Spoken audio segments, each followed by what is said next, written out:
A'udzubillahi minasyaitonirrajim. Bismillahirrahmanirrahim. Assalamualaikum warahmatullahi wabarakatuh. Bismillahirrahmanirrahim. Ala ni'matillah, la haula wala quwwata illa billah. Amma ba'd. Seluruhku dimanapun kalian berada, semoga kalian semuanya sehat selalu, sehat pikirannya, sehat hatinya, dan selalu memiliki niat-niat yang baik untuk kedepannya. Berkah alhamdulillah seluruhku semuanya. Di kesempatan kali ini saya ingin membahas sesuatu kejadian yang saya tampung, sesuatu yang sangat memilukan dan perlu ada penjelasan-penjelasan untuk kita semua seperti itu. Dari sejak video yang pernah saya upload mengenai pembahasan tentang masalah onani, cara berhenti onani, sampai saat ini yang konsul, yang cerita tidak ada henti-hentinya. Banyak dari luar Pulau Jawa, banyak itu dari Pulau Jawa sendiri, banyak bahkan dari Malaysia pun ada gitu ya, yang coba DM ke Instagram saya gitu. Yang akan saya bahas ini masalah perkara utama, puncak dari segalanya gitu. Awal mula terjadinya perbuatan yang tidak senonoh atau melakukan onani itu dari pandangan yang tidak bisa dijaga, dari film porno. Bahkan saya pernah menonton video atau kajian dari Buya Yahya mengenai tindakan atau perbuatan mengenai tontonan yang kita lihat, masalah video porno gitu. Yang akan saya bahas di sini bagaimana tata cara memulai untuk meninggalkan perbuatan yang sangat merusak kehidupan kita. Bahkan dalam satu kajian Buya Yahya pernah menceritakan ada ada ilmuwan dari barat yang menelaah dalam ilmu syaraf ya, psikologi dan yang lain sebagainya, bahwa tontonan video porno itu lebih merusak dari narkoba, lebih merusak dari narkotika gitu. Karena orang yang sudah candu dengan video porno, segala kehidupannya akan diganggu ya, akan diganggu, segala kehidupannya akan diganggu. Dia akan selalu memandang orang lain itu dengan sisi yang berbeda, apalagi melihat wanita lain itu pasti akan berpikir kotor gitu. Walaupun sekalipun wanita itu menggunakan hijab, pasti akan berpikir kotor ya. Walaupun sudah beristri, pasti akan hambar dengan istrinya dan melihat wanita lain itu lebih indah dibandingkan pasangan mahramnya gitu ya. Saking merusaknya gitu. Memang syaraf akan terganggu ketika beribadah. Itu pun yang masih kuat beribadah. Ketika beribadah, pikiran kotor itu pasti akan menghantui dan merusak. Ketika kita sendiri, pikiran itu pasti akan datang. Kita akan serasa diperkosa dengan pikiran kita sendiri.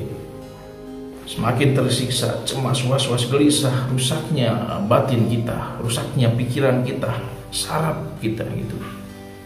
Sangat merusak gitu. Jadi ilmuwan barat sendiri pun yang meneliti masalah video porno itu katanya lebih berbahaya dibandingkan dengan ganja atau dengan sabu atau dengan sejenisnya, narkoba, apapun itu lebih berbahaya gitu ya. Jadi pikirannya akan kotor gitu, sangat kotor gitu. Padahal Allah menciptakan atau memberikan banyak hal-hal yang halal gitu. Contohnya apa? Kita geserkan sedikit ya pembahasannya. Contohnya gini, banyak apapun yang kita bisa makan dan itu halal. Contohnya ya, ada sapi, ada kambing, ada ayam, ada unta, dan yang lain sebagainya, banyak yang halal. Tapi banyak orang yang memakan makanan yang haram. Itu kenapa? Karena nafsunya sudah menunggangi dirinya. Tugas kita itu untuk mengendalikan hawa nafsu kita. Nafsu itu memang baik adanya dan memang itu fitrahnya dalam manusia. Pasti ada nafsu. Cuman tugas kita untuk mengendalikannya, menunggangi hawa nafsu kita sendiri, mengarahkannya. Gitu. Oke, kita bahasnya ke tata cara meninggalkan tindakan yang bisa merusak itu semua. Bagaimana? Itu berawal dari tontonan ya. Itu.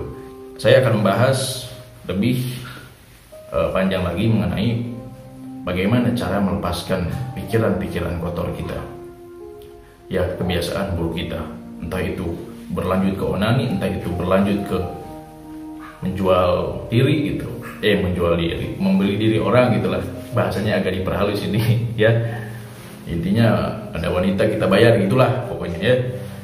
Itu sudah masuk ke ranah yang fatal, itu garis merah itu. Aduh, luar biasa itu yang sudah melakukan tindakan seperti itu. Harus dihati-hatikan itu. Rusaknya hidup itu nanti akan bisa dirasakan. Saat ini pun pasti akan ada banyak penyakit hati, penyakit batin yang menimpa diri kita. Cemas, was-was, gelisah, hidup terasa hambar. Ya, pikiran selalu sakit gitu. Serasa tidak berguna hidup itu. Serasa bukan jiwa kita gitu. Karena jiwa kita ada yang hilang, tertutupnya ruh kita. Suci kan ruh itu, batin kita itu meronta-ronta kesakitan. Tertutup dengan apa? Dengan amaliyah perbuatan kita yang sangat-sangat perlu kita bereskan gitu. Untuk tata caranya awalnya bagaimana kan? Setelah yang satu ini.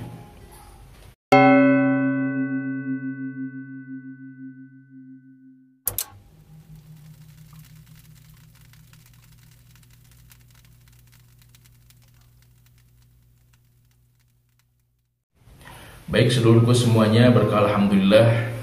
Yang pertama yang harus kita lakukan itu sedikit demi sedikit meninggalkan tontonan. Cobalah cari tuntunan. Tidak dapat dipungkiri memang sekarang ini zaman akhir. Kan kalau zaman waktu dulu banget gitu kan, nyari tontonan itu kan susah.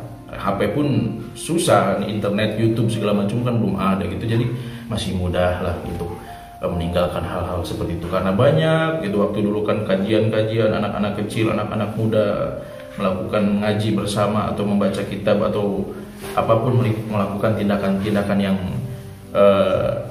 tuntunan gitu, berbau agama atau bernuansa agama. Saat ini kan jarang, susah gitu, kebanyakan lewat HP gitu.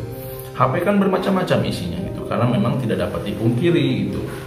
Saat ini di televisi banyak film-film, banyak hal-hal yang berbau aurat, dan di dalam HP sendiri pun banyak hal-hal yang vulgar dan lain sebagainya. Dan wanita pun harus bisa menjaga diri ya, menghargai perjuangan Rasulullah ketika memuliakan wanita ya. Waktu sebelum zaman adanya Rasulullah, wanita itu sangat dilecehkan, sangat direndahkan, pernah saya bahas. Tapi setelah adanya Rasulullah, wanita dimuliakan. Tapi saat ini wanita menyanyiakan perjuangan Rasulullah, menebarkan aurat, menebarkan pesona, goyang-goyang di sini, goyang-goyang di situ. Wanita pun harus menjaga itu ya, harus dapat dipahami. Sekecil apapun perbuatan yang kita lakukan, jangan dianggap sepele, karena itu ada pertanggungjawabannya. Sebaliknya, sekecil apapun amaliyah kebaikan yang kita lakukan, pasti akan ada ganjaran kebaikan untuk kita. Perlu dihati-hatikan. Oke, balik lagi yang awal itu. Tidak dapat dipungkiri memang ini zaman akhir. Yang perlu kita lakukan sedikit demi sedikit memperbaiki tontonan kita. Cari yang kira-kira menjadi tuntunan. Sedikit demi sedikit. Coba lihat-lihat kajian, coba lihat-lihat kisah-kisah Rasulullah, coba lihat-lihat kisah perjuangan sahabat Rasulullah. Ya. Banyak kisah-kisah yang kita bisa ambil hikmahnya. Coba cari sahabat-sahabat yang memang selalu mengarahkan kita dalam kebaikan. Coba cari guru mursyid yang kita percaya untuk mengarahkan kita dalam hal kebaikan. Seperti itu. Yang pertama itu tontonan. Harus dijaga. Tidak bisa langsung, sedikit demi sedikit. Perbaiki semuanya. Harus diperbaiki gitu. Terus untuk solusinya bagaimana Kang? Yang sudah terlanjur melakukan tindakan perbuatan candu, melihat video porno, dan bahkan melakukan onang, dan bahkan melakukan tindakan membeli wanita atau ini dan itulah. Yang perlu kita lakukan pertama, bertobat kepada Allah, karena memang orang yang sudah merasakan cemas, was-was, gelisah, hidup terasa hambar, pikiran serasa penat, itu sakit sekali gitu ya. Susahnya mendapatkan pasangan ya, serasa diri tidak berguna, serasa hidup itu hambar dan mentok.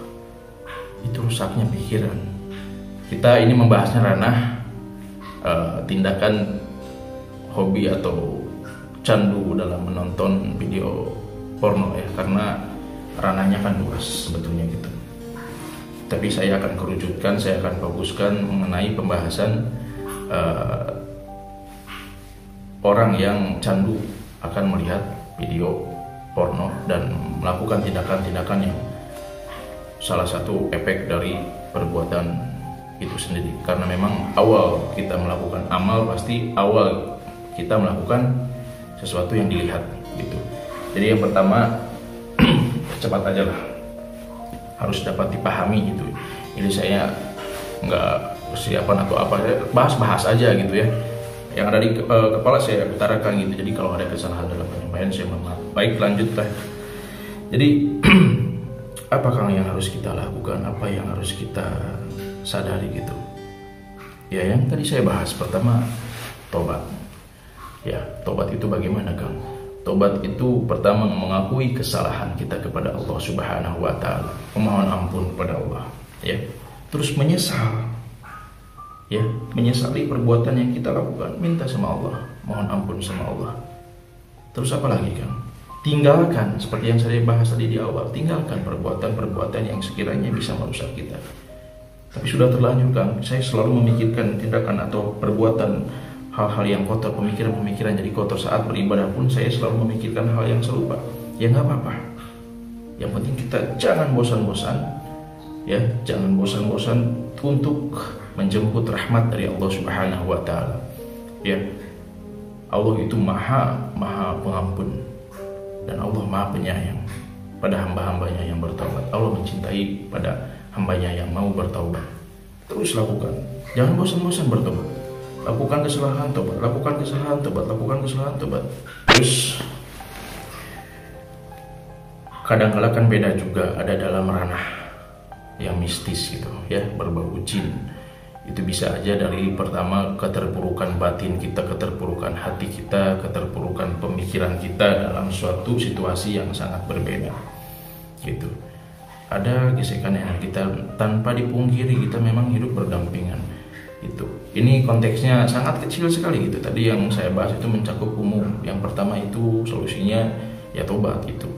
Mengakui kesalahan kepada Allah Subhanahu wa taala, menyesali perbuatan itu, terus ditinggalkan perbuatan itu. Ya, perbaiki sholat, perbanyak sholawat dan istighfarnya diperkuat. Seperti itu aja. Yang tadi saya bahas di awal seperti itu. Terus kiranya ranahnya terlalu dalam, yang memang sudah sangat akut. Yang pertama perlu adanya konsultasi kepada orang yang paham dengan masalah batin agar diperbaiki ya secara betul-betul konsepnya gitu ya. Karena dalam keterpurukan hati sendiri, apalagi sedang lemahnya iman, bisa saja ada hal negatif yang masuk kepada diri kita yang menjadikannya kehidupan kita serasa rusak ya, rusak. Walaupun kita sudah menikah, kita rusak aja gitu kehidupan, hambarnya dalam hidup. Banyak itu orang yang seperti itu, banyak itu. Saya mengucapkan seperti ini bukan asal ucap, itu banyak orang yang seperti itu, sampai nangis-nangis pun ada gitu. Saking tertekannya hidupnya, cemas, was-was, gelisah, tidak karuan hidup itu, hambar, mentok ya, tidak ada rasa semangat dalam hidup ya, serasa hidup tidak berguna. Itu banyak yang sudah menikah seperti itu juga, yang sudah menikah melakukan onani, yang sudah menikah masih tertarik kepada lawan yang lain gitu, hal-hal yang haram, padahal yang mahram gitu yang sudah ada, dia tidak ada rasa ke situ karena ya sudah rusak kehidupannya ya. Dan yang belum nikah pun banyak gitu yang sudah merasakannya, susahnya mendapatkan pasangan karena tertahan batinnya ya.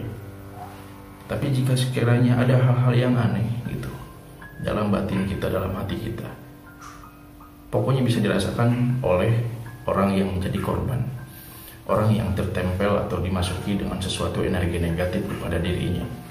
Itu perlu adanya konsultasi tindak lanjut untuk membersihkan lahir batinnya. Yang sudah, biarlah sudah, kita fokus ke depan, meniti kehidupan, mencari keberkahan, menjemput rahmatnya Allah Subhanahu wa taala. Saya sering tekankan seperti itu. Yang sudah, biarlah berlalu ya. Kita hidup, kita masih diberi umur sama Allah, tandanya Allah masih memberikan kesempatan kepada kita. Allah itu maha lautan hampura, kalau dalam Sunda gitu. Allah itu maha segalanya. Allah itu maha pengampun, maha penyayang. Allah mencintai kepada hambanya yang mau bertobat, seperti itu. Jadi jangan bosan-bosan dalam bertobat kepada Allah, dalam melakukan tindakan-tindakan kebaikan, dan selalu memperbaiki diri kita agar menjadi manusia yang sehat lahir, sehat batin itu. Pokoknya yang sudah biarlah berlalu, kita fokus masa depan, meniti kehidupan, memperbaiki segalanya dari sekarang. Ya, dari sekarang. Pokoknya kita selalu mendoakan, ya, perbaiki tontonan kita. Cari sahabat-sahabat karib yang selalu mendoakan dalam kebaikan, mengarahkan kita dalam kebaikan. Cari guru yang paham dalam hal mengenai kebatinan dan yang lain sebagainya. Perbanyak guru-guru yang baik, gitu. Ya. Dan tentunya yang belum menikah, segeralah untuk selalu memperbaiki apa yang harus kita perbaiki dari sekarang. Karena kalau kita menganggap sepele, membiarkan hal itu berlarut-larut, ketika kita nanti menikah, baru itu akan terasa efek yang begitu luar biasa. Adapun yang belum menikah, sudah mulai terasa efeknya, susahnya mendapatkan pasangan dan yang lain sebagainya. Yaitu salah satu efeknya, dan masih banyak efek-efek yang lainnya, ya. Mungkin hanya itu, ya, sedulurku semuanya. Semoga ada kebaikan, kemanfaatan untuk para sedulur semuanya. Ya, intinya jika ada kesalahan penyampaian dan yang lain sebagainya, saya mohon maaf karena saya pun banyak hilafnya. Saya menyampaikan spontan apa yang saya pikirkan. Saya menerima atau menampung semua curahan dari para sedulur semua dari berbagai kalangan, dari berbagai daerah. Saya tampung, saya perhatikan, dan saya sampaikan hanya contoh. Ya, saya mencakup hal yang umum saja, gitu ya. Dan sekiranya ada kebaikan, itu semuanya murni dari Allah Subhanahu wa Ta'ala. Kita semuanya makhluk lemah, ya. Kita hidup itu memang di dunia yang fana, yang pasti akan ditinggalkan. Itulah dunia, gitu ya. Mungkin hanya itu, harus sadar kita. Yang namanya alam ruh, alam kandung, alam dunia saat ini, alam kubur menanti kita, ya. Pokoknya harus selalu memperbanyak mengingat akan kematian, karena hidup itu bukan hanya untuk hidup mati, ya, bukan aja itu gitu aja. Itu kita melewati beberapa fase kehidupan, alam ruh, alam kandung, gitu, alam dunia saat ini, alam kubur, ya. Pokoknya harus sadarlah. Kullu nafsin dha'iqatul maut. Setiap yang bernyawa pasti akan merasakan kematian. Kita bernyawa, sedulur bernyawa, hewan bernyawa, tumbuhan bernyawa, semuanya akan meninggalkan nyawanya itu yang ditinggali, ya. Paham nggak maksudnya kira-kira ini? Ya, iyalah, harus paham. Kita itu harus paham, kita sudah melewati beberapa fase kehidupan. Alam kubur menanti kita. Salam seduluran.